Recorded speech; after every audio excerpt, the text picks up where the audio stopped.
But how did the Prophet Muhammad celebrate his own birthday? Right? Now, Prophet Muhammad, we do know, was born on a Monday. He was born on a Monday. Some say it was 12th of Rabi Awwal. Again, the date isn't really like that concrete, but it's just, hey, we know he was born on a Monday, and we do know that the Prophet Muhammad used to fast on Mondays. So some scholars attribute him fasting on Monday as him celebrating, I don't know if that's the right word, but just giving respect or thanking Allah for him being born, right? But also, Monday was the first day in which Prophet Muhammad received revelation. So he could have been fasting for that or any other reason. But one thing you will know is that the celebration, or however he gave respect or praise to Allah, right, for his birth, it did not mirror anything that transpired after him, right? The stark contrast between how he may have or possibly celebrated his birthday and what people did after him is very different, right? Now, the question I have for you is, do you see any wisdom in us not knowing specific days of his birth? Right? Now, for me, I know that studying the Sirah, people have a tendency to,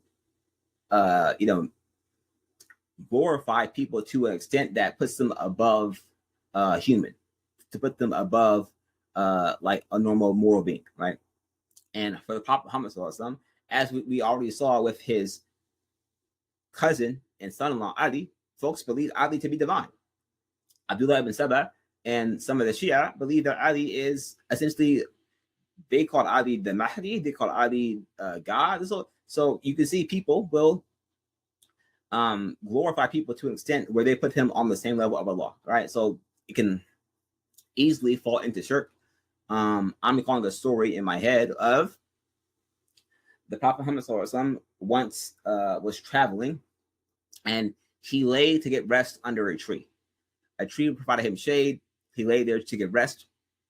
And during the time of Umar, right, there was people who they had allegedly found this tree where he sat under, and they said, oh, this tree is sacred. This is a holy tree, right? So we should worship and venerate this tree because this tree is a holy tree, and in doing so will give us blessings and rewards from Allah. Right? That is how they viewed it. Right? So Umar ibn Khattab said, hey, absolutely not. This is shirk, and we have to safeguard against this from the future generation. So he ordered the tree be cut down. All right. So I believe one of the wisdoms of us not knowing his birthday is people similar to what, listen, they celebrate the Milad Ul Nabi now, and they already, certain sects venerate him and Ali to a status equal to Allah, or they just go overboard, right? But that's one of the wisdoms I can see in not knowing the exact date of his birth, right? So just something to think about, really, when you